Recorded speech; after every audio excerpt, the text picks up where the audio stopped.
Bonjour, ce matin nous voulons regarder la lettre de Jacques. Jacques, c'est que 5 chapitres, donc facile à lire. La lettre de Jacques, c'est un discours d'un enseignement et d'un encouragement pour des églises installées un peu partout. On ne sait pas exactement à quelle église c'était écrit. Martin Luther a dit c'est l'évangile de la paille. Pourquoi il a dit ça?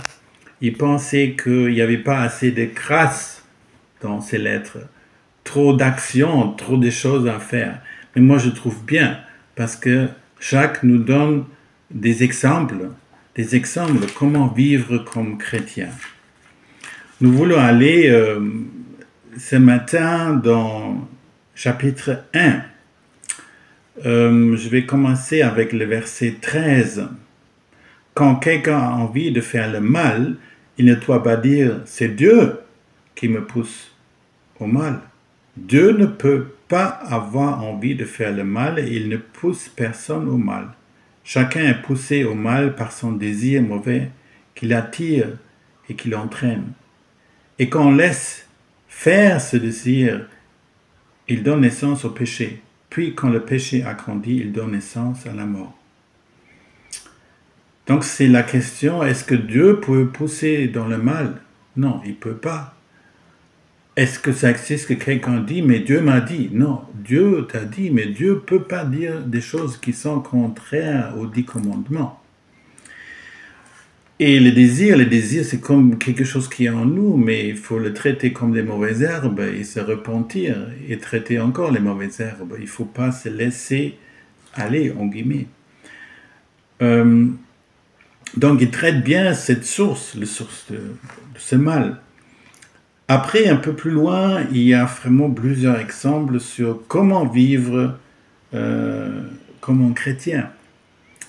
Et il nous dit quelque chose. Il dit, dans le verset 23, « Oui, c'est lui qui écoute la parole et qui ne fait pas ce qu'elle dit. Voici à qui il ressemble. Il ressemble à un homme qui regarde son visage dans un miroir. Il se voit tel qu'il est.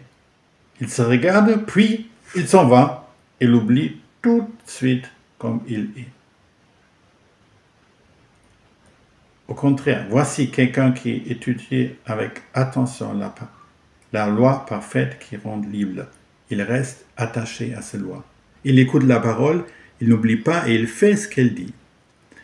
Ce qui veut dire, c'est que c'est bien d'écouter la parole, écouter des prédications, mais si nous ne mettons pas en action, c'est comme tu te regardes le matin, tu fais le maquillage, tu es belle, tout ça, mais tu sors de la maison et tu as tout oublié.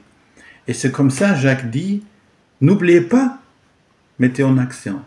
N'oubliez pas ça, ce que vous avez entendu, écouté le dimanche, que vous avez reçu la parole de Dieu. Je vous souhaite une bonne semaine pour mettre en pratique la parole de Dieu. Soyez bénis. Au revoir.